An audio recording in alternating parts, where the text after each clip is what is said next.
Welcome to the Solid Verbal. The Solid Verbal. Come after me! I'm a man! I'm 40! I've heard so many players say, well, I want to be happy. You want to be happy for a day? Eat a steak. It's that woo-woo! And now, Dan and Ty.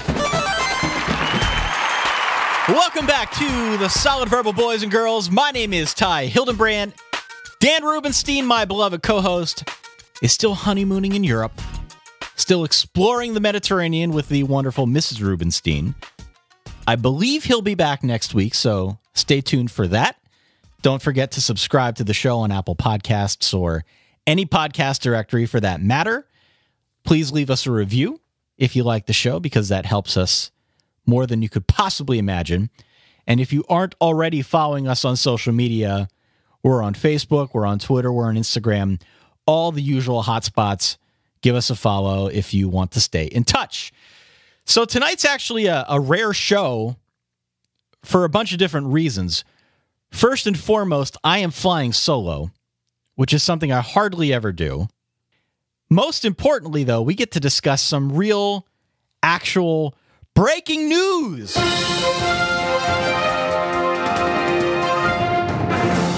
That's right, breaking news on June the 7th, deep in the heart of college football offseason.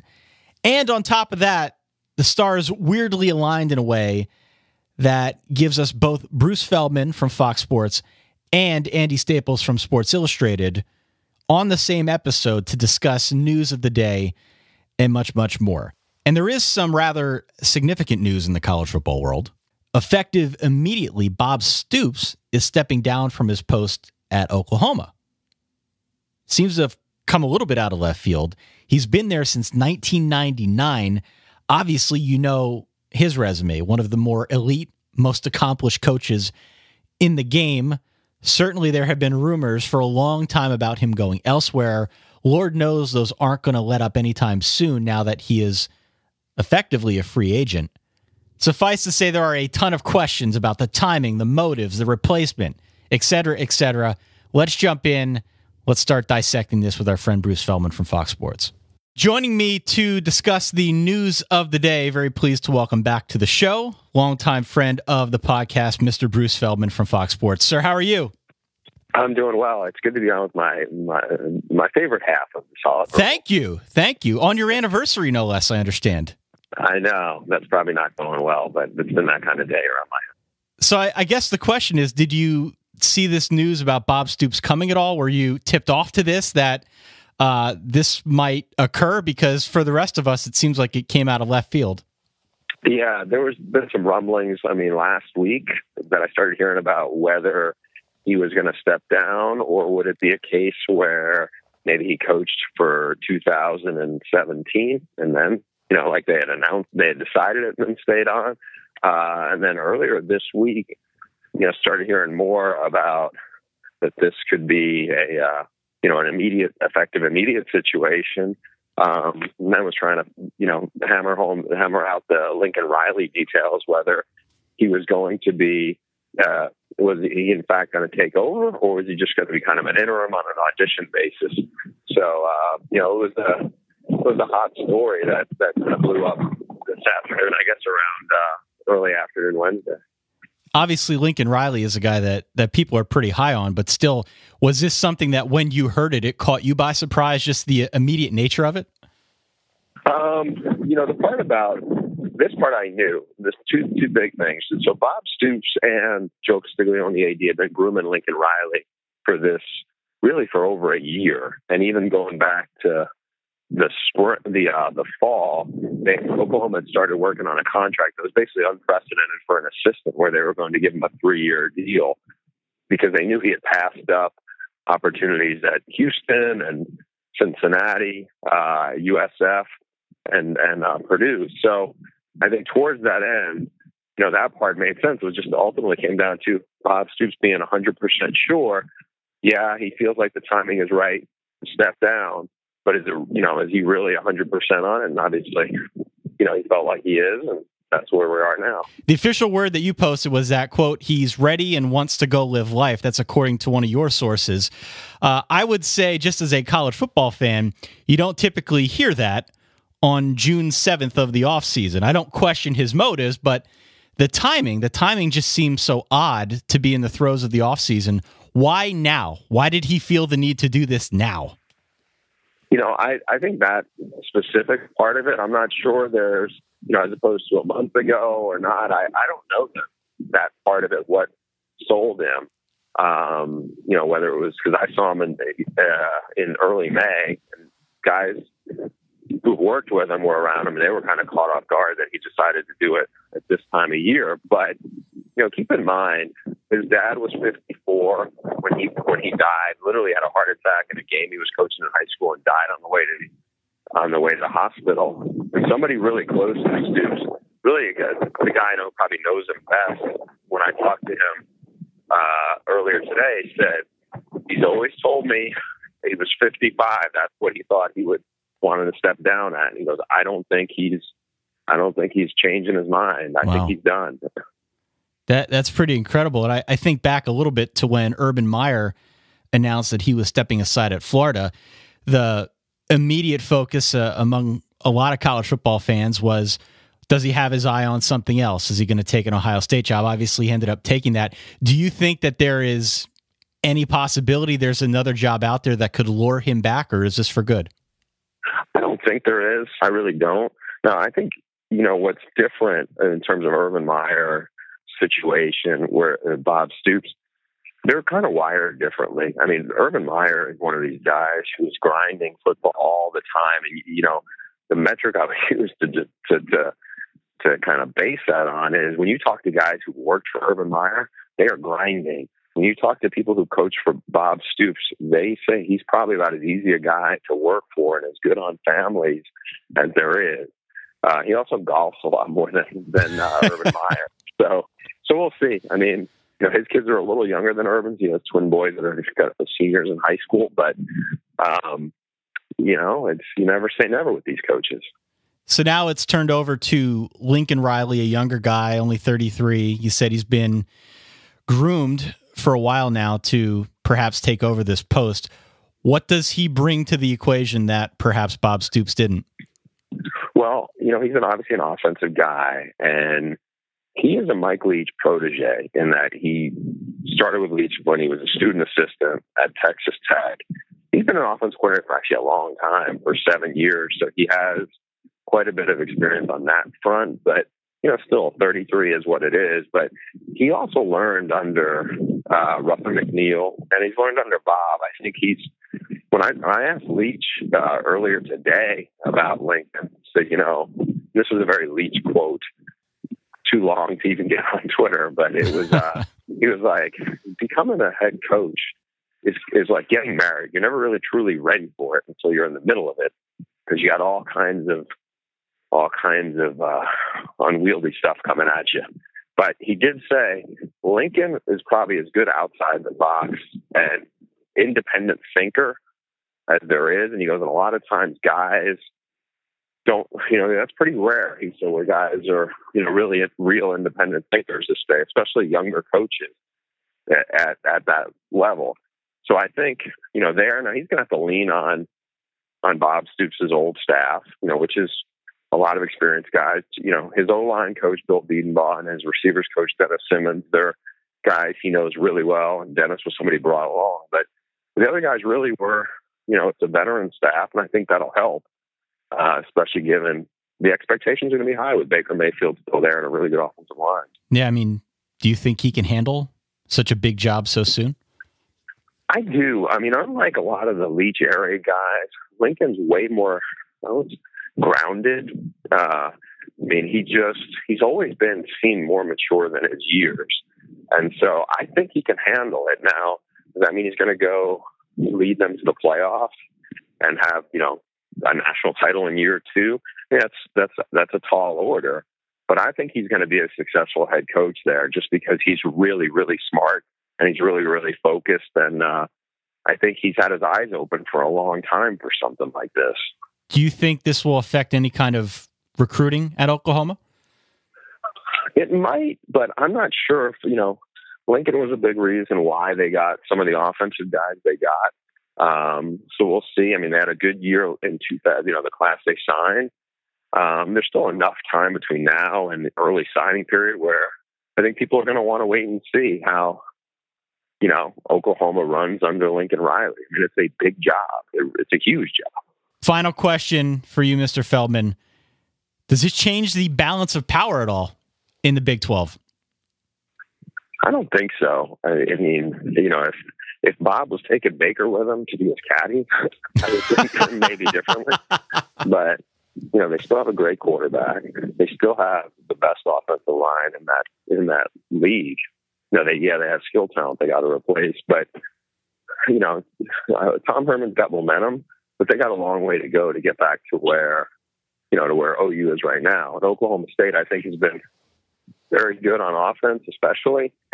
But I did that game, the Bedlam game last year in Norman. Yeah. And OU really took it to them. So I think it comes back to the players. And right now, OU's got better players. And I wouldn't bet against Baker Mayfield in a Big 12 game right now.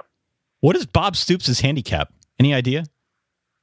I think he's a high single digit. Okay. I think he's a guy who can break 80, but I don't know if he's the guy who shoots, in the 70s often. But so two things about Bob Stoops I think are worth throwing out there about it. One, and I say this with complete sincerity, from years of covering the Football Foundation event in New York, as well as the coaches convention every year, there is no head coach in college football who has as much respect amongst other head coaches as Bob Stoops does.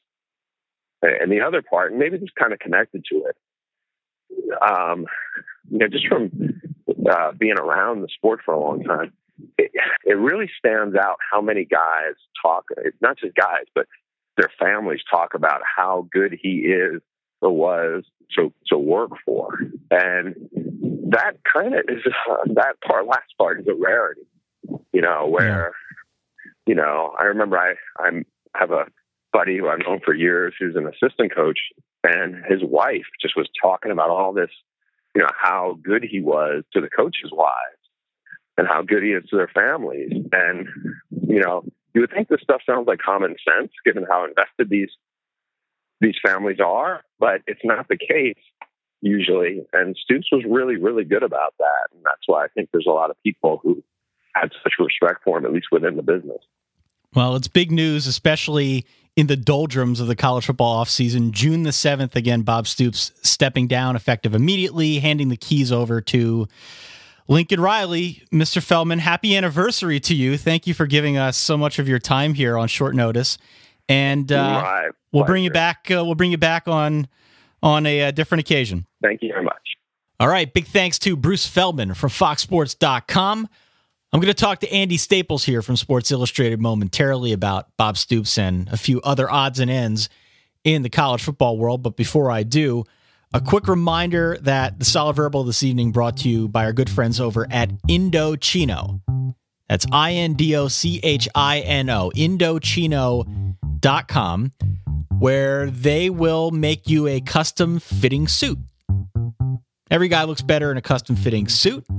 They make it easy to get that perfectly tailored suit at an incredible price. You go there, you choose from hundreds of top quality fabrics. You personalize the suit just the way you want it, whether it's for work, a wedding, or any other special occasion for that matter. They have suited up hundreds of thousands of men and are now the largest made-to-measure menswear brand in the world. All you got to do is go to Indochino.com. That's INDOCHINO.com, or drop by one of their 9 North American showrooms. Pick from hundreds of fabrics and patterns, customizations from lapels to pleats to jacket linings and much, much more. Then you submit your body measurements and wait. For about 4 weeks, that's all it takes to get the most stylish suit you've ever worn from Indochino. This week, if you're a Solid Verbal listener, you can get any premium Indochino suit for just $379 at Indochino.com when you enter SOLID at checkout. That's SOLID at checkout. 50% off the regular price, a made-to-measure premium suit, plus you get free shipping right now if you go to Indochino.com and use the promo code SOLID. One last time, any premium suit for just $379 and free shipping. You'll never have to worry about a badly fitting suit or an expensive trip to the tailor again with Indochino. Get ready to look like $1,000,000. And joining me now, our good friend from Sports Illustrated and SI.com, as well as SiriusXM, Mr. Andy Staples. Sir, how are you? I'm good. Surprised. Yeah, how about that? Yeah. It's funny because we've always talked, amongst our sports writer selves about, if anybody would leave kind of early, Stoops would be that guy because he started as head coach so young, and it feels like he's been doing this forever, and he really has, but he's not an old guy. He's 56. So I looked at that. Nick Saban turned 56 during his first season at Alabama, 4 national titles ago. Wow. Bobby Bowden was in his 60s when he won his first national title. Tom Osborne was 57 when he won his first national title. So, I mean, if you think about it from that perspective, this is pretty shocking. But if you think about it from this guy's been a major college head coach for 18 years, well, retirement doesn't sound like such a bad deal. Yeah, so I talked to Bruce before we brought you on, and Bruce said that there was some indication that at some point in Stoops' career he might go this direction, that 55-ish might have been that age for him where he thought about doing something else with his life. But still, it definitely snuck up on a lot of people. I asked him, I'll ask you, do you have any concerns now about where the program goes with such a young guy like Lincoln Riley, who's never had a head job before? No, because Lincoln Riley may be 33 years old, but he doesn't act like a 33-year-old. I mean, he's had his stuff together since he was a little baby, I think. I talked to Mike Leach earlier today, and he was telling me about when Lincoln Riley was on his team, and Lincoln Riley was a walk-on quarterback at Texas Tech. And at the time, Leach had 8 quarterbacks in the room, scholarship guys plus walk-ons. And Riley had learned the offense quicker than anybody, but he just didn't have an arm. Man. And so Leach brings him in and cuts him and then tries to hire him. And he said that Riley had to go think on it for a day because he was mad about getting cut. But, I mean, his rise was pretty meteoric. I think he was 23 when he got his first full-time assistant coaching job at Texas Tech. He was 26 the first time he called plays. It's oddly similar to Bob Stoops. I mean, Bob Stoops was the co-defensive coordinator at Kansas State in his early 30s. He got to Florida when he was 36, or he turned 36 that first season in Florida. So, this is not that big of a difference. He was 39 as the head coach at Oklahoma. I'm about to turn 39 right now. I can tell you right now, I wouldn't hire myself to run a Burger King. I think there are just some people who can do this and who are good managers and good organizers and have their stuff together. I think Lincoln Riley is one of those guys. Yeah, I'm not so much spooked by the fact that he's younger than both you and I, and certainly he is eminently qualified, given past experience, to maybe take on this role. But we've seen it time and time again. Very good coaches step into that spotlight, and for one reason or another, they're not able to handle it. Yeah, it's an interesting guy after the guy situation. This is the coach in waiting who would have. I mean, he would have been the coach in waiting had they decided to go that route. They never called it that, but it was obvious he was turning down head coaching jobs on the off chance that Bob Stoops would retire and he'd be the head coach at Oklahoma. Interesting stuff. We will see what happens, and surely more to come on Bob Stoops, Lincoln Riley here over the next couple weeks and months, but usually not the kind of thing that you expect to hear on June 7th. As I said to Bruce, I don't question the motives, but the timing to me was a bit odd. Well, and yeah, I mean, it's weird because sometimes when you see it, like I almost expected Bill Snyder to do something like this, so he could dictate the terms of his replacement, give his son a chance to get the head coaching job, sort of like Bo Ryan did when he retired from Wisconsin as the basketball coach. he wanted Greg Gard to have a chance to get the job, and he felt like if you retire right then Gard has to coach out the rest of the season, and that'll be his audition, which, as we know now, turned out really well. But in this case, he could have announced this after the season. They would have made the same decision. They wouldn't have gone on a coaching search.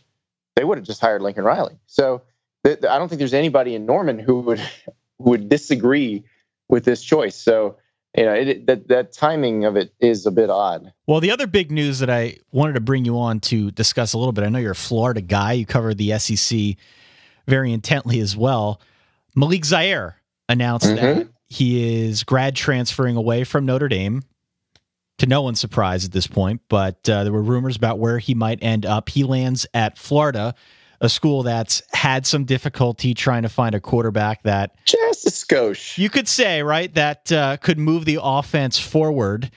How does he now fit into this equation for Jim McElwain at Florida?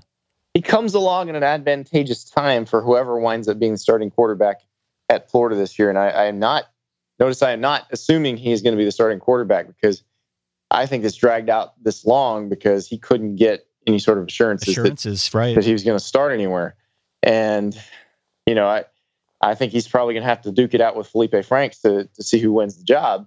But I would imagine that Florida was of the schools he was looking at, Florida was his best chance to win a starting job. But this is the best receiving group Florida's had probably since 2009. The best line they've had since McElwain's been there. They got good running backs. So the quarterback's in a lot better position this year than the quarterbacks the last 2 years. Those guys were kind of running for their lives. Didn't really have anybody dynamic other than Antonio Callaway to throw to. That's not the case this year. They're going to have people to throw to. They're going to have a more serviceable line. I don't know if it's going to be a great line, but it's going to be a serviceable one, which is a massive improvement over what they had a couple years ago. So whoever wins that job, I think it's going to look a little better just because there's some talent around. Man. But that doesn't mean suddenly Florida's offense is going to go from the hundreds to the single digits in the rankings. They've got a lot of work. At least they've got some depth, though, and that's a big thing, because, as you know, previous seasons, quarterback A goes down, you're down to quarterback D. So at least you've got a decent option in Zaire, even if he ends up being the backup or if Franks ends up being the backup. Mm-hmm. Exactly, and that's the thing. I mean, Franks is one of those guys that the recruitnik said you don't need to start him until at least year 3. He just needs time. He's very raw. He's very athletic. Needs time to develop. Well, he's in year 2 right now, so that's what you get. Zaire's an interesting case to me because, Ty, you're a Notre Dame guy. Tell me about the 2 games Malik Zaire played. Yeah, well, I mean, really, that's what we're talking about. He played he played during the 2014 season, but that LSU game was kind of his coming out party. Sure. He looked like a world beater in the season opener in 2015 against Texas. But I think that was a case of, we looked at it then like, wow, he destroyed Texas. And then if you thought about it later in the season, you're like, ooh, that Texas defense was really bad. Sure. So then he gets hurt against Virginia and Kaiser comes in. Now, I was at the Texas game last year, and I remember the couple series that Zaire played, thinking, how on earth did they look at Kaiser and look at him and say they were dead even? What were they watching? Now, I've been told from people who are practice that it was a lot closer than what it looked like in that particular game. But it sure looked like a big difference to me. Yeah, I think Kelly was in a bad spot, to be honest, and I'm not sure, despite the fact that he tried to project confidence at the start of last season, I'm not sure he was ever in a position where he fully felt comfortable with what he was doing. I think he liked, personally, both quarterbacks a lot. And both quarterbacks had that leadership mentality, that X factor that you need to play quarterback at a high level. And so for that reason, I'm not going to say the locker room was split, but you had guys that could fall really on either side of the fence. Well, that's the thing. I think there were definitely some Zaire guys. And so he had to get a chance. And also, if you're a coach, you don't want to Wally Pip one of your players. Right. It's not Zaire's fault he got hurt. So I don't disagree with Kelly making sure he had a chance to show what he could do in a game. But it's one of those things where, you look back on it now and you're like, well, if they'd have repped Kaiser with the ones the entire offseason, how different might that have turned out? It doesn't change how bad the defense was. It doesn't change how bad the defense was, but I think you're right to the extent that if Kaiser had gotten all the first team reps, it might have been a little bit of a different story, just by virtue of the fact that he tried to use both of them to integrate them into the same system, combined with the fact that there was some turnover at wide receiver. It was just too much for them to bear on offense. So anyway, we'll see. The Zaire, as we've called it here on the podcast, is now coming to Gainesville. I do like to needle the Florida fans in my general vicinity by telling them that my prediction is Luke Del Rio will start the first game. He is coming back from shoulder surgery, so that is a possibility. But no, I think I would assume it's going to be Zaire Franks. Well, I did notice that one of your colleagues at SI, Brian Hamilton, put out a way too early top 25. And you have a tendency to look at these things in the very, very, very, again, deep doldrums of the off season. For entertainment purposes only. Right. For entertainment purposes only, you can look at them and say that team's too high, that team's too low. So I want to go through this and see if you had any snap judgments based on what we're seeing. His top 5 is Alabama, Florida State, USC, Ohio State, and Penn State. Now, I have been, as a Penn State alum, and perhaps to my detriment, very, very leery about fully buying into the Trace McSorley thing. I'm fine with Trace McSorley. I'd just be cautious because they caught some breaks down the stretch last year. Sometimes you don't catch those breaks, even if you have a better team. And they may actually be better this year than they were last year, but it may not fall the same way. People have asked me, Andy, why are you so leery on McSorley? I can't describe it. It's a gut thing. I have no real rational reason to doubt I just what think he he's can do. So much fun. But yes, part of the reason why he's so much fun is you do feel like he's kind of teetering on the edge a lot of the time. That he is very confident in his ability to get the ball in there, and there's going to be one day, one Saturday, it just doesn't quite do that. It feels like he's got a 7 interception game in him all the time. Exactly. But that's what makes it so much fun, because when it goes through the defender's hands and into a receiver's hands, you're like, oh, how did he do that? Yeah, he's a blast to watch. So I am, and also I like Joe Moorhead's offense. It's weird. I did a story in 2015 about a player that Moorhead had coached at Fordham who wound up starting at right tackle at Florida just because they needed somebody. And so I got to watch a lot of that Fordham offense, and I talked to Moorhead about it when he was the head coach at Fordham. And I was like, wow, this thing is super efficient and really keeps defenses guessing. And then you saw it in action in the Big Ten last year, and guess what? It translates very well. Yeah, I'm excited to see what they can do. I'm a little bit leery about McSorley. We'll see what happens now that Godwin has moved on to Tampa Bay, but certainly they'll be one of the more interesting and fun teams to watch. Penn State always has some sort of freaky body control receiver, though. Yeah, that's true. There's always some guy who's like 6'1", who wins every 50-50 ball, that for whatever reason can just hang in the air and catch everything. I don't know where, there's a pipeline where it's sort of like the same assembly line where Alabama makes the Coke machine sized running backs. Yeah. Penn State's got that one going. Well, as you know, Penn State played USC in the Rose Bowl, and USC is the team, I think, in this top 5 that I'm most interested to get your read on. Alabama and FSU, we know they'll be loaded. Ohio State seems to just reload year in and year out, and Penn State. Ohio State's D-line is going to be really good this year. Yeah, but USC to me is always the interesting one because there's always this preseason hype. We saw it last year. It obviously didn't pan out in the first half of the season, but then they made the transition over to Sam Darnold, and things really took flight. Now we're in this position where people are talking up Darnold as the Heisman frontrunner, potentially the first overall pick, and Brian Hamilton has them at number 3. Is that too high for a USC team? It's fine. I mean, that's the thing. I don't know what they're going to do. They could just ride the wave that they were riding last season. They're the most physically talented team in the Pac-12.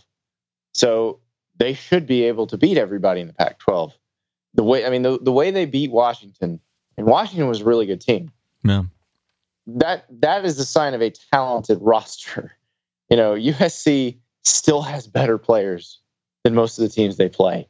And before it was a case where they just weren't getting enough out of those players, but it seems like Helton, once he switched to Darnold, that was kind of the original sin that cost them a lot last season. But now that that's corrected, he seems to be able to get quite a bit out of the talent he has.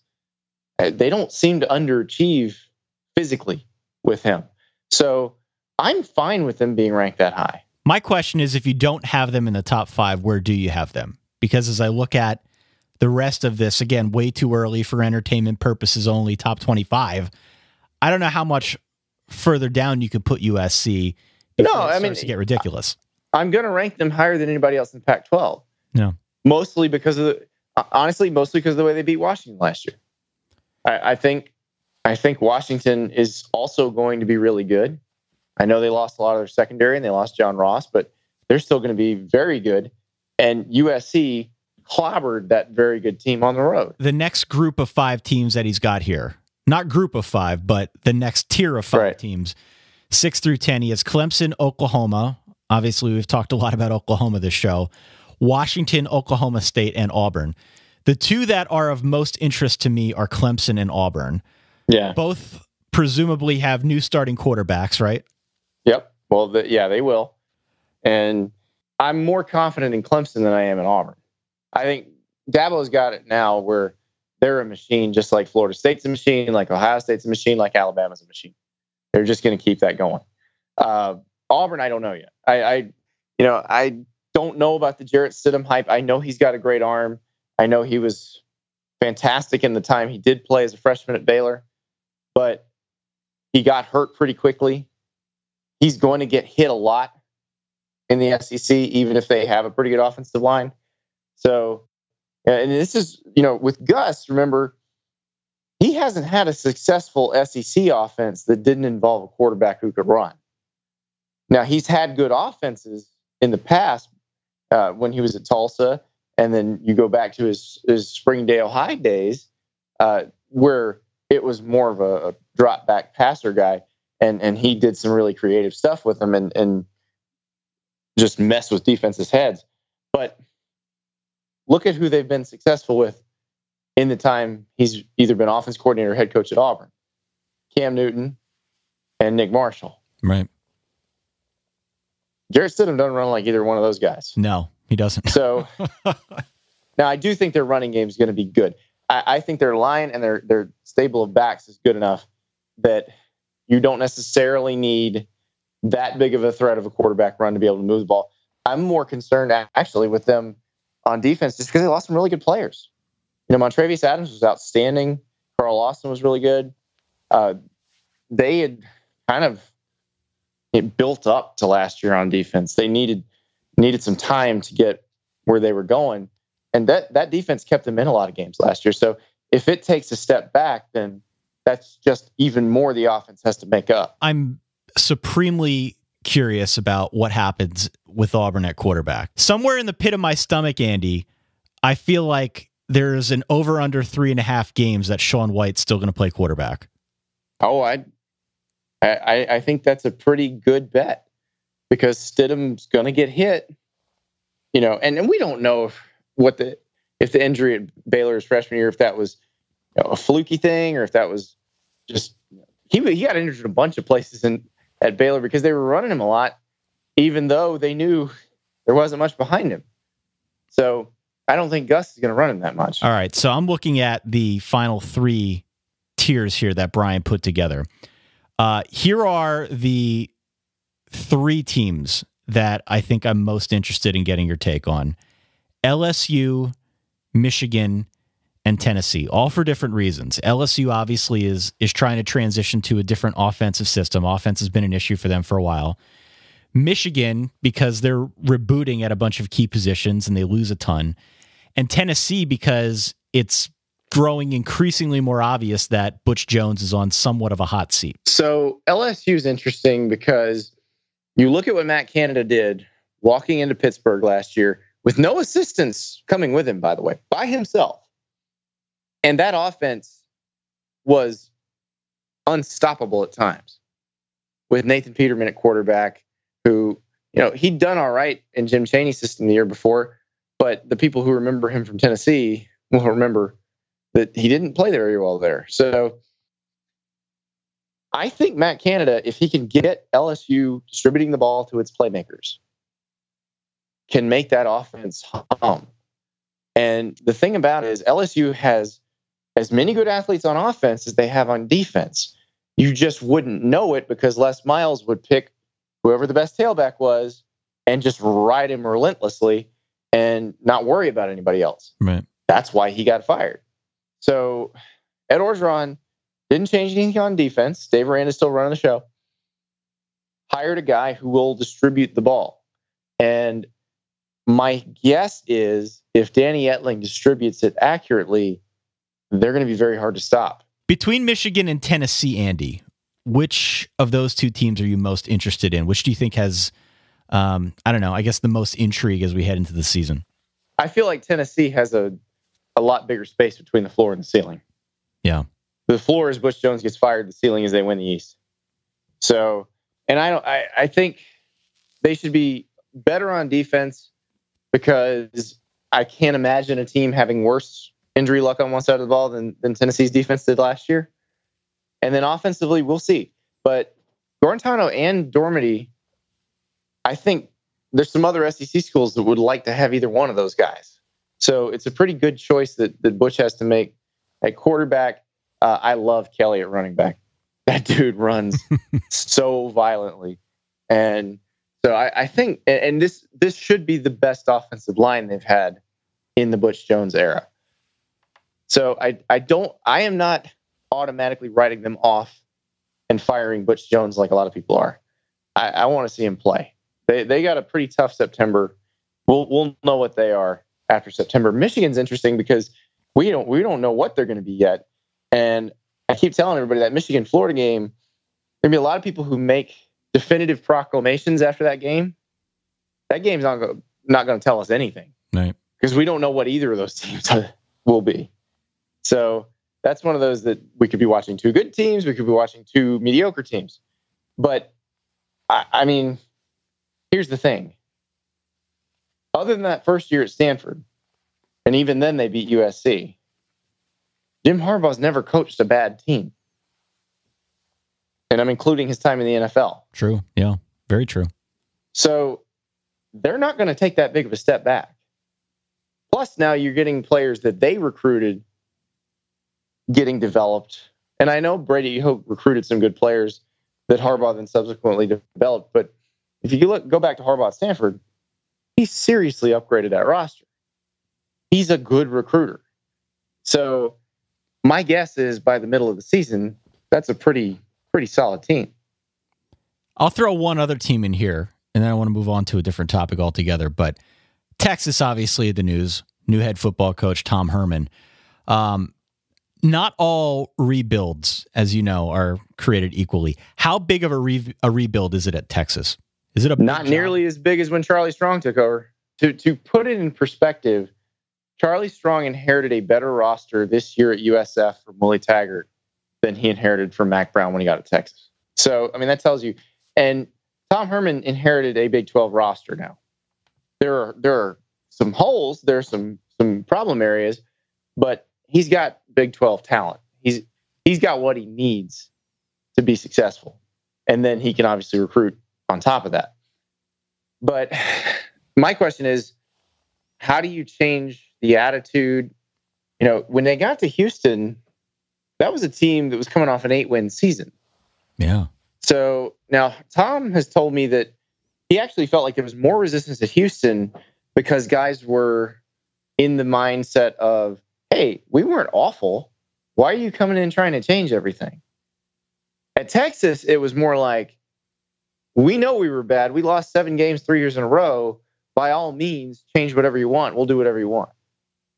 So we'll see how that goes. I mean, I don't think they're mentally where he wants them to be, and probably won't be this season. But he squeezed an awful lot out of those Houston guys that first year, and I would bet that there's going to be some pretty dramatic improvement in terms of record at Texas. I will post the link to Brian's, again, way too early for entertainment purposes only, top 25 in the description for this podcast. So feel free to go on to the site, solidverbal.com. Let us know what you think of who's too high, who's too low. Again, very, very early. Don't take it with more than a grain of salt, but just food for thought here as we try to get some college football in the diet, despite the fact that there's not really a whole lot of other stuff going on.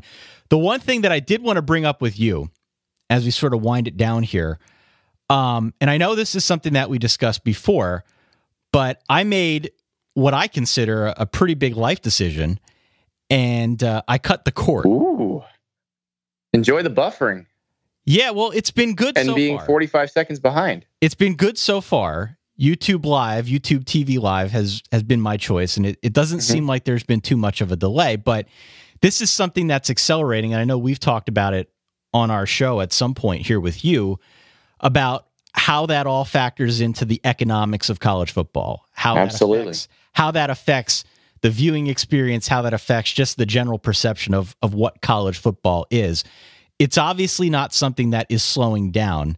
And I'm curious just to kind of get your big picture perspective about where you see all of this driving college football, because it does drive college football at some point in the next 5 to 10 years. Well, I think the commissioners and the ADs are all praying that Amazon or Google or Apple or Netflix or somebody jumps in so they can get paid what they're being paid now. I don't think anybody's even looking for increases on their next deal. Just stability. I think they'd be happy to get paid what they get paid now. And it's interesting because the assumption is that because Google is the biggest company on, well, I don't know if Apple or Google is the biggest company on earth, but whatever they pay, whatever ESPN pays these conferences would be a rounding error for these other companies we're talking about. Sure. But that doesn't mean they're going to overspend. It's sort of like the episode of The Simpsons where Homer starts the internet company and Bill Gates comes to buy him out with a bunch of baseball bats. Right. And they didn't get rich writing checks. So they're going to pay market value, whatever that is. And with ESPN's revenue going down because of cord cutters like yourself and their overhead going up because the NFL wants what it wants, the NBA is going to get $3 billion a year because that's what the deal is. Somebody might pay what they're paying now, but I'm not sure anything goes up dramatically. But as far as the internet part of it goes, I think by 2024, 2025, when these rights deals come up, I think most people will have access to some pretty fast internet. I don't know that the picture coming in will look dramatically different. I think the buffering will probably be gone. I mean, I think about what my internet service looked like 6 or 7 years ago and what it looks like now. I just moved into a new house on Saturday, and this is the first time I've had the gigabit internet available to me. Okay. Welcome to the 21st century, Andy. It is ridiculously fast. I have no worries about streaming anything. So that, and the other part of it is there are people who are usually tied financially in some way to the cable industry who will tell you, oh, yeah, enjoy being 45 seconds behind, which is a joke I made a few minutes ago.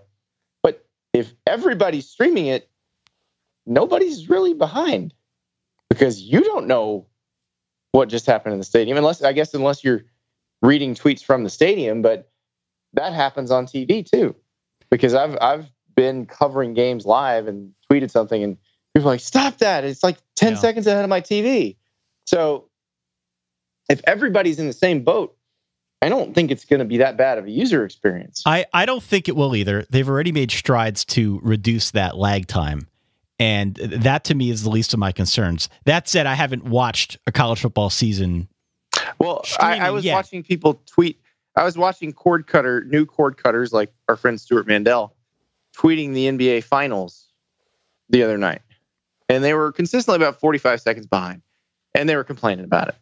But I still think if everybody's watching it on Amazon Prime, I don't think you get that. Well, and also the crowd on Twitter does not represent the bulk of the people right. watching any sporting event. It's still a very niche audience, right? That is following along on TweetDeck or what. No, I think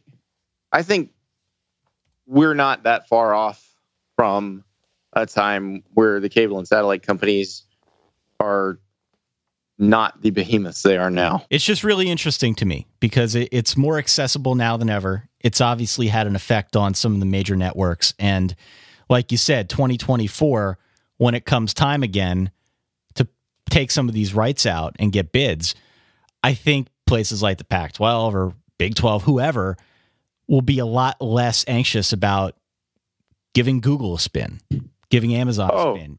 No.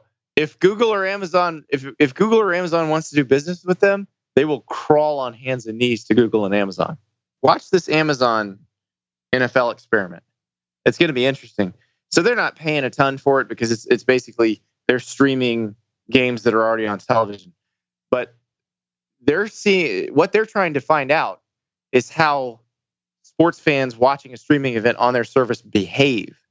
Because the one thing Amazon can do that your TV can't do is if you see a commercial on an Amazon Prime broadcast of a football game and you like the product, you can click and buy the product and it'll be in your door the next day.